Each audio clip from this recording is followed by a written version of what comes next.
I do wish to recognize our hostess, that's Jessica Byron, who lent us this place. She's the new head of the Institute of International Relations here. I want to recognize the head of the Soroptimist of Chaguanas, Mrs. Claire Watson, who is related to me. And I want to recognize the representative of the British High Commission. We are always happy to have the embassies present here. And all of you, of course, it's good to have all of you. I should and ought to have mentioned, even up front, that in addition to the SALISES, this is organized by the Soroptimists of Chaguanas and by the Institute of Gender and Development Studies, who is represented today by Gabi, and I'm sure there are other people in the audience. So we move on to the second presenter, Ms. Asiya Mohammed, who is the founder and CEO of Conflict Women Limited. It's a very, very interesting organization that assists with the re-empowerment, I should say, of women. And if you go to their website, you'll see many, many success stories that Asiya is quite correctly proud of, and she boasts about it a lot. And I suspect we are going to hear some of her experiences on that matter today. So Asiya, with you. It's a real pleasure to be here. Thank you to SALISES for the invitation, to IGDS and to Soroptimist International of Chaguanas. We have an esteemed panel, and I found myself taking a lot of notes while Lynette was speaking. So what is Conflict Women? Many of you all would have heard of the company and what we do, but it came out of my own personal experiences as a child of domestic violence. It also came out of working at the policy levels and finding frustration with the lack of implementation of policy and legislation, and really just wanting to get back to the grassroots and impact, I think, where it matters the most, the women. In Trinidad and Tobago, a lot of people ask one key question. Well, they ask many questions, but one of the questions that always comes up for us is, why do women stay in abusive relationships? Or if they try to leave, why do they continue going back to a perpetrator, and they go back to licks and to abuse and to violence? And the answer to that question, well, there are many answers to that, but it's not black and white. There's a gray area there.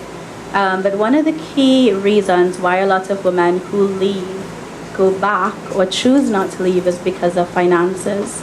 So Lynette made the reference to taking the victim out of the household.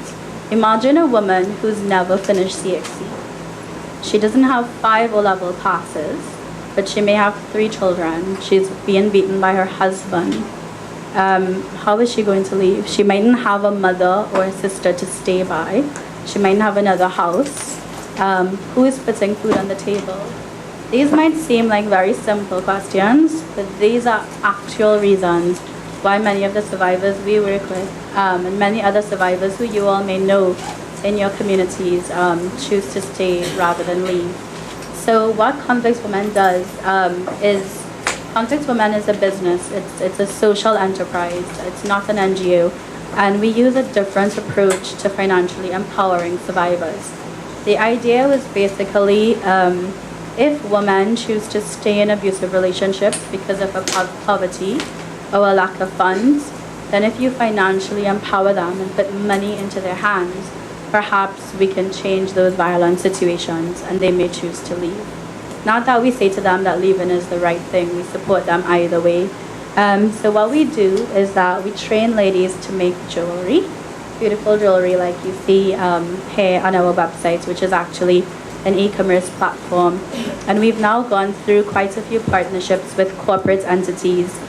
Business is always a huge solution to any problem that we face. And so this is why I particularly, having come from an international relations background, really focusing on political economy, love the idea of utilizing business and money to change some of the globe's most pressing problems, and in Trinidad and Tobago, violence against women. So what we do, we train the ladies to make the pieces. Once they can make the pieces, they get a monthly income from Conflict Women for at least 1 year, and that period can be extended for up to 2 years if need be. Those trainings happen every 6 weeks, and we're very grateful for funding this year through PSI Caribbean to make that happen, and last year through the Ministry of Planning and Sustainable Development. And it's been a fantastic road to really get to know a lot of these survivors and to see them, because we partner with safe houses and shelters, and sometimes they come literally to us off the streets and they've never made a piece of jewelry before. And then jewelry itself and art and craft can be very therapeutic, and it can be very transformative. We get to take them from not knowing how to make a piece of jewelry to making jewelry like this, which is sold at Statues and places like Hotel Normandy. And we get to really see them receive their checks every month and what they plan to do with that money. I mean, it's fantastic. And what we've noticed we call it the Butterfly Project. I really wanted to name the company Butterfly Limited, but that name was taken. So we named it the Butterfly Project. And the reason is because we work with women at 3 different stages. Those who we consider the caterpillars, who are still in the abusive situation, but we continue to support them. Whether they leave and they go back, we will still support them, and they know they have that. Those that are chrysalis, or like a pupa, who find themselves in safe houses and shelters where they're really struggling to make that transformation and change. And then those who've come out of the abusive relationships or left the safe houses and shelters, who are butterflies, really trying to stand on their own 2 feet and change their lives.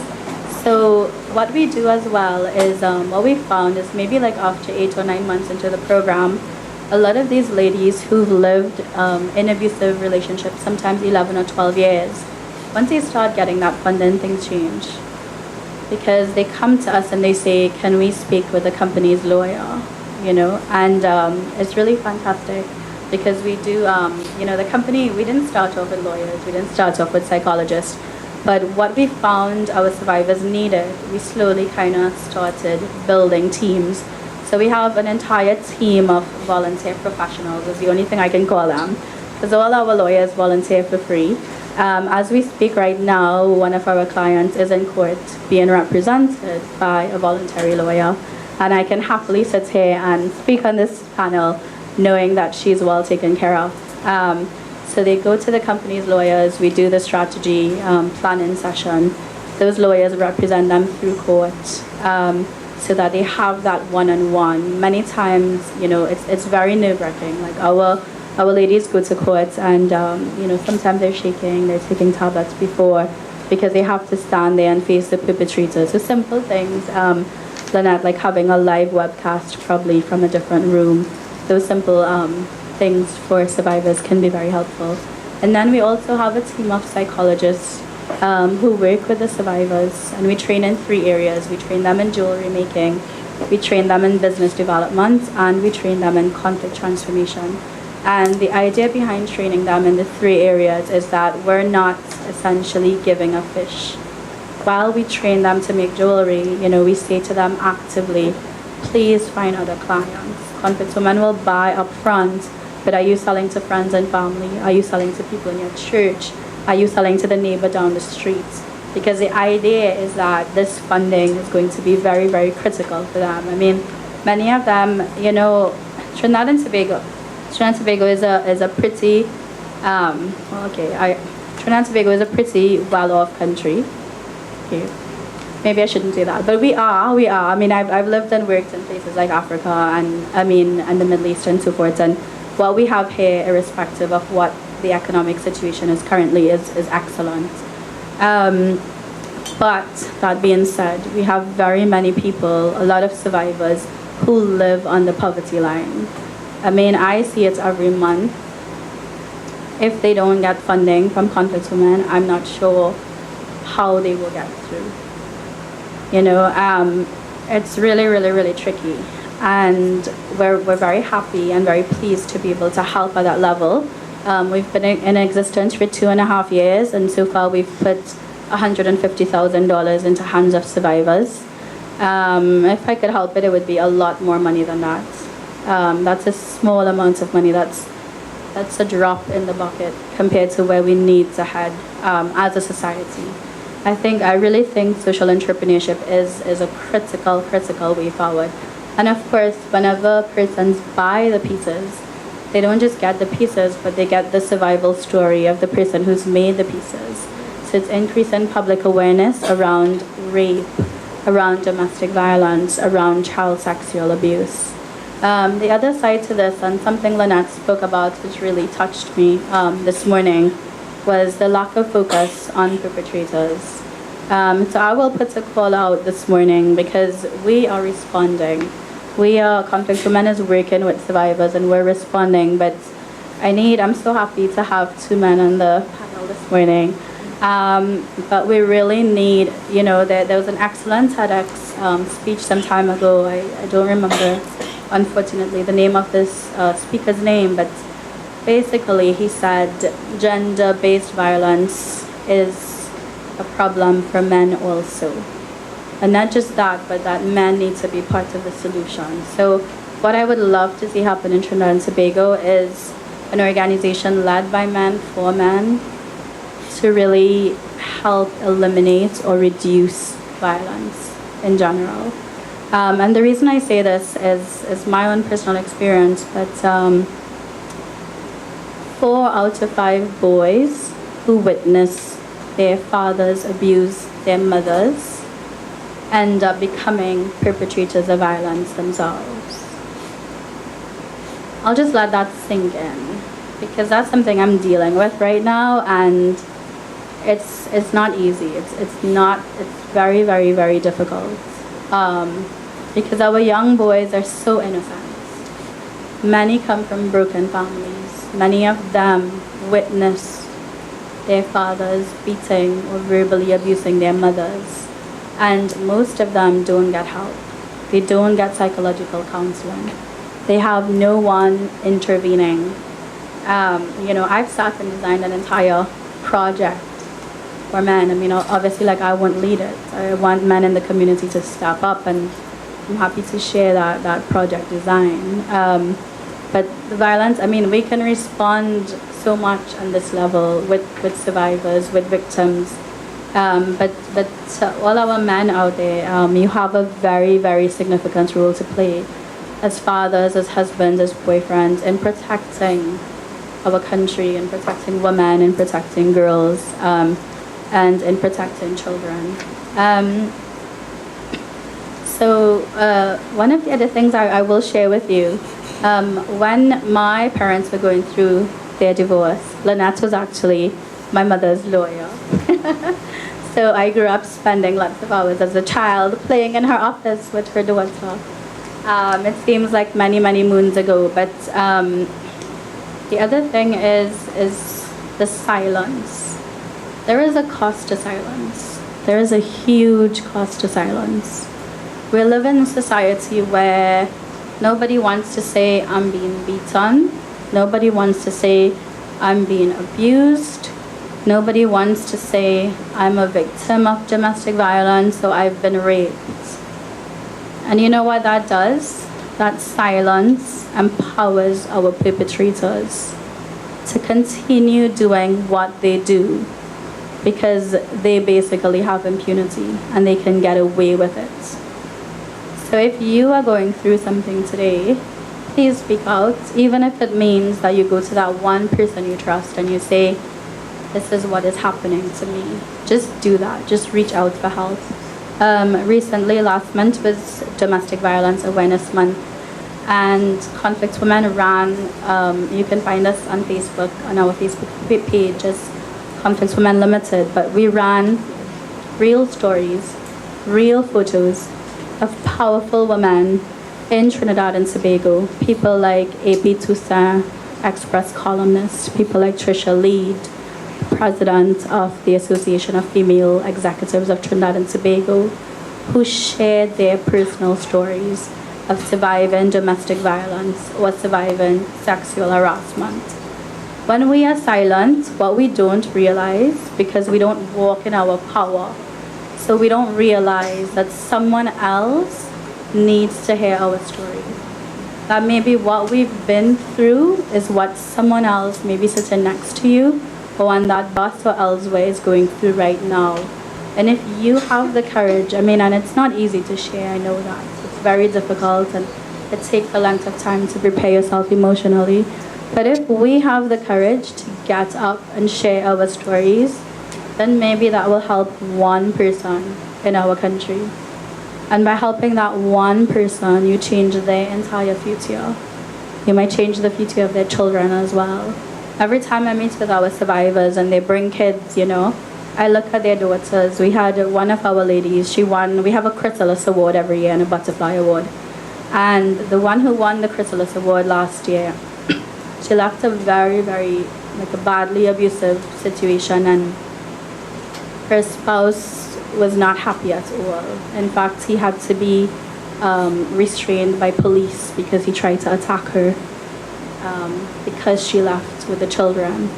But against all odds, she made it and she left. And they're safe, they're safe. And every time I look at her daughters, you know, one just wrote the SEA exam and then the other one is about 8 years old.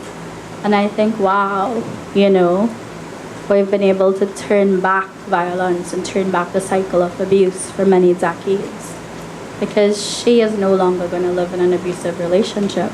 And her daughters are not going to grow up and choose perpetrators as their husbands. So I think, yeah, I mean, what I would leave you all with today is more of a personal call to everyone sitting here in terms of what is my personal responsibility, because all of my esteemed colleagues on the panel, we can do amazing work. I mean, we live this work every single day. This is not a choice for us. I mean, after this, you know, I go straight to survivor meetings. But what I do know is that we cannot put a dent into domestic violence or sexual violence by ourselves. Team is everything. Team is everything. We partner with NGOs, we partner with corporates, we partner with government. And as bad as the response on the ground is, as amazing our fight back needs to be. So even if that means you simply listen to someone going through this, or you encourage them to pick up the phone and call 800-SAVE, or you encourage them to send a message to conflict women through our Facebook for assistance. If that's what you can do, then please do it.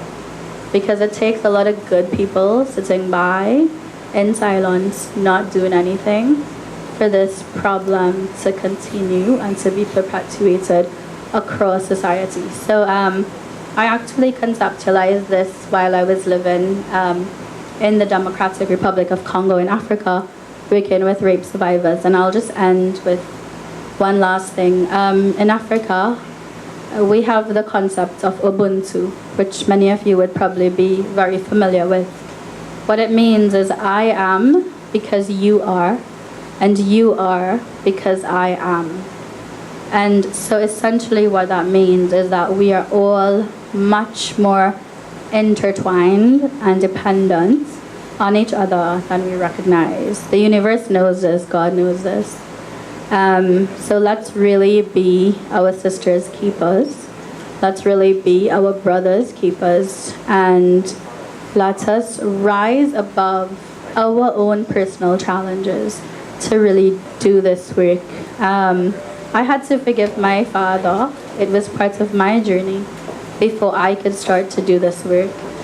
All right. So that's pretty much what I would share with you all today. Do your personal transformation work and take personal responsibility for what is happening within our society and within our community. Because together we can really be the change and take back this beautiful country. Thank you.